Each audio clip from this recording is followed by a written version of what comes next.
Alright, what's going on, everybody? This is Kistner here, and welcome to lesson 1.2 out of your book. Please turn to page 5 in your student companion. Hopefully you have that. If you don't, just take it on your own paper, and I'll check that next time. Remember, I am going to check to make sure you watch this video, so please tell people in this class that haven't watched it that they need to watch it. We're going to start with this explore and reason question. Now, most of these try-its in your book have A and B parts. We're only going to do the part A's in our book together, and we'll do part B's in class together as a kind of a refresher. And for those of you that did not watch the video, you can catch up.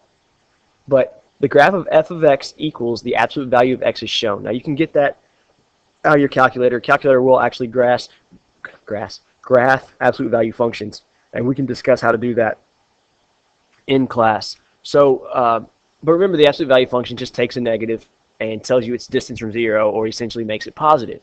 So we want to use the tool, which the actual book has an interactive tool that we'll use to move C around. But I'm just going to kind of do that myself. If I plug in a C, what does g of x become? So I'm just going to make a little chart over here. So if I plug in C as, let's pick just one, let's pick -3. G of x becomes the absolute value of x minus 3. Okay. If I plug in -1, g of x becomes the absolute value of x minus 1. I'm just plugging in these for the C in the original equation. If I plug in 1, well, let's not go there yet. Let's not go there yet. Let's just plug in these two. All right, let's just plug in these two and see what happens. So now, let's just kind of do some of this. I think we can do some of this in our head if you just pay attention to my voice here. Let's plug in x's now. If I plug in 0 for x into x minus 3 here, if I plug in 0 for this x, I get 0 minus 3 is -3, and the absolute value is 3. So instead of the point 0, 0 being here, I get 0, 3. This thing just got moved to the right. This point just moved to the right. If I plug in 2, if I plug in 2 here, which I should get, the answer should be 2. 2 minus 3 is -1, the absolute value. Sorry. Yeah, the absolute value of that is 1, so I have a point here. Okay? If I plug in 4, 4 minus 3 is 1, absolute value is 1. So you can start to see the V shape starting to form already. And all that's happening, all that's happening is I have shifted this V shape to the right. Every point is still there. It still gets that V shape to it. But it's all been shifted. It's all been shifted right 3. And this -3 grouped with the x now. Notice it is in here with the x. Moves it right 3. So with that same logic, this should move it right 1. And that's what it's going to do. Okay? So a horizontal shift comes from how you have, if you're adding or subtracting to the x. And I will give you guys a chart on next time I see you guys in class that has what all these shifts do to it. And it's nice, kind of like that interval notation chart that I gave you last time. So like I said, here's part B. We'll do part B in class. You're welcome to go ahead and try to fill it out, but you're welcome to do that in class. And we'll do the habits of the mind down here in class as well. So let's go here. How did the transformation of f of x equals x squared? So let's go ahead and draw f of x equals x squared. That is a straight up parabola. Okay, so it's going to look something like this. It'll look like a parabola.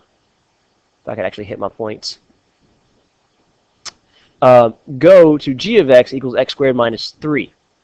So this is different. If you notice our last two examples, this one, the -3, was grouped with the x.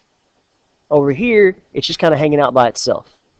So now, if over here is grouped with the x, this over here is not. So the grouped with the x was a horizontal shift. Not grouped with the x is going to be a vertical shift. So this is a vertical shift, or translation, meaning we're going to move this whole parabola either up or down. And the -3 is going to move it down 3.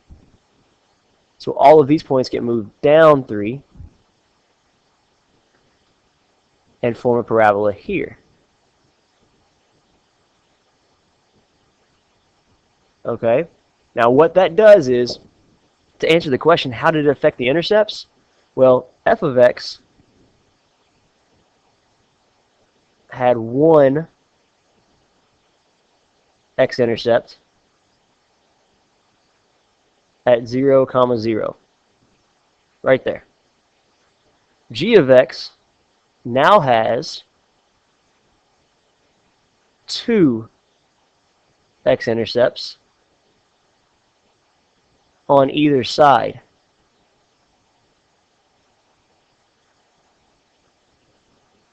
Of 0, 0. So just this -3 out front that moved it down 3, because it was -3, moved it down 3, created 2 more x-intercepts for us, right here and right here.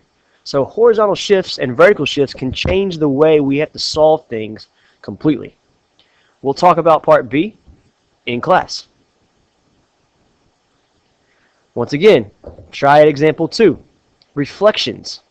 Now, we just talked about this on the previous page. X squared minus 2 is going to be a parabola shifted down 2. This is a vertical shift. Vert shift. So it's going to be a parabola, but I'm going to shift it down 2. So my origin, or my vertex, is at -2, 0, -2, and then everything else is the same. So I'm going to go ahead and draw that out 2, up 4, out 2, up 4, and try to hit my points. Again, this marker's kind of tough to use sometimes. Like that. Okay, so now I want to reflect it across the x-axis. Now some of you guys are very good at visually flipping it over the x-axis.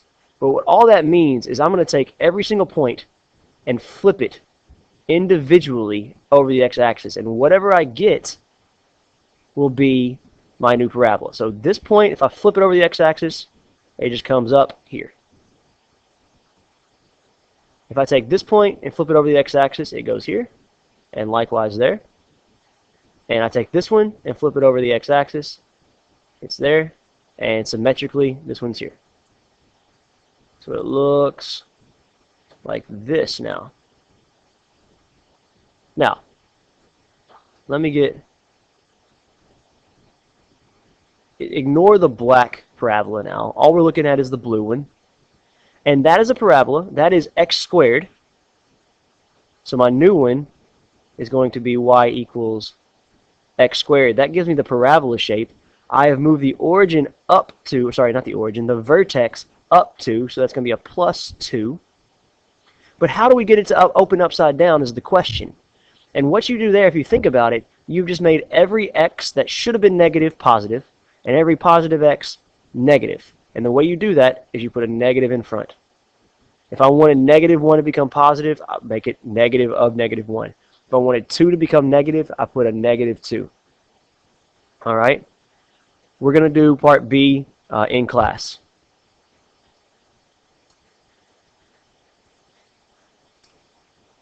Now, let's look at example 3. I have gone ahead and graphed the absolute value of x, and it says show that j of x equals f of 1/2 x. So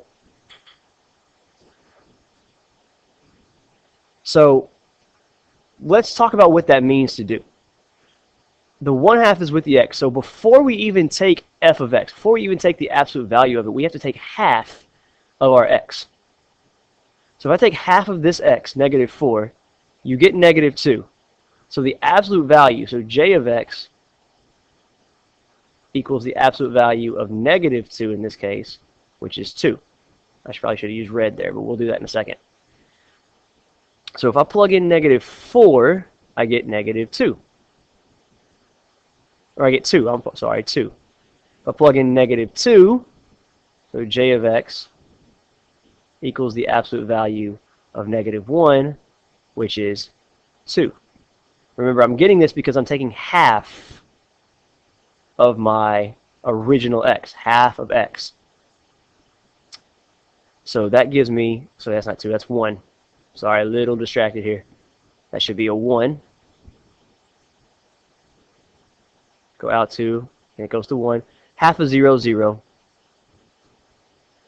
And it's going to be the same thing. It's symmetrical, so that's really nice that we know that those are going to be the same because the absolute value function is symmetrical. That, if you recognize something symmetrical, you don't have to keep plugging in points. You can just say this is what it's going to be. And now, if I graph this right, it'll look like this. Okay. And I didn't graph it quite right. Let me fix that just a bit. All right, there we go. And what it looks like is it's been opened up wider, but really what we call that is a horizontal stretch. Instead of being where it should be, we have stretched it to the right too. We didn't really move anything because the origin is still here. The vertex is still at the origin. But all we did is we take a point and we stretched it out both ways. We've widened it. We've opened it up both ways. And what does that is this 1/2. This is this right here tells me it's going to be a horizontal stretch. Okay? And vice versa from this, or the opposite of this, is if I made this a 2x, which I think we're going to look at in a second, that's going to shrink it. So you can start to see what fractions do to things and what coefficients do to things, whole number coefficients do to things. So let's move on. Like I said, I'm going through this. I'm just trying to get you to copy this down. I will completely explain this again in class because this is your first video. So here we have this picture. If you want to pause and draw this picture, you're welcome to, or you can just watch me.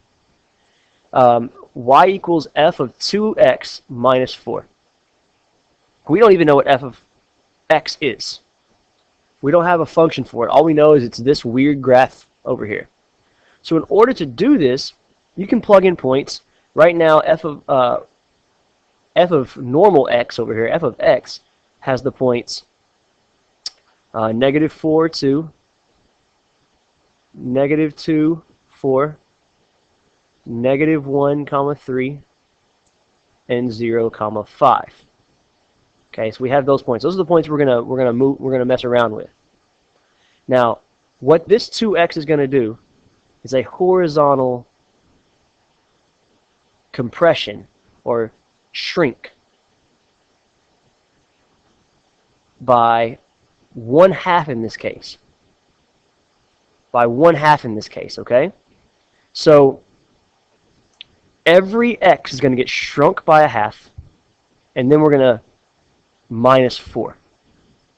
So the -4 point moves to the left 2 because it's getting cut in half. So -4 divided by 2 is -2. And then it's going to drop 4. So it's going to be here. Let me use a different color. It goes there. So this point goes there. -2 cut in half is -1. And it's going down 4, so it's going to go to 0. All right. Let me change the color one more time. Go to purple.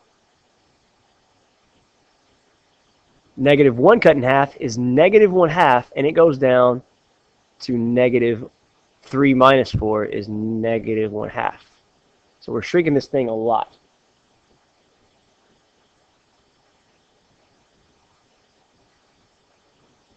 Okay. Sorry, it goes down to -4, -1. And then finally, 0 cut in half is 0, and it's going to go down to 1, because 5 minus 4 is 1. So our new graph is just a smaller version of what we already had. And all I did there was say the 2 here is a horizontal shift or horizontal shrink by 1/2. Because it's a 2. If it was a 3, it'd be 1/3. If it was a 4, it'd be 1/4. If it was a 5th, it'd be 1/5. Okay? And let's do this as our last example. I'm going to pause the video after this one just because it's getting a little too long. And we'll finish our notes in class next time I see you guys.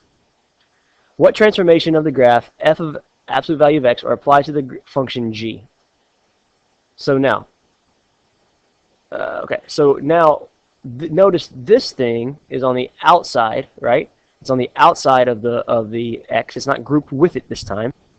So this thing is going to be affecting the vertical. I hope you're starting to see the theme that if it's grouped with it, with the x, it's a horizontal shift. That makes sense. X is your horizontal axis.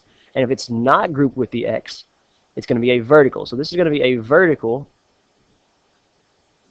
And I'm going to go ahead and tell you a vertical shrink or a vertical compression.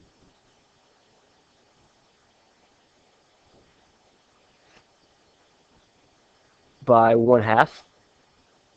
And the +3 is grouped with the x.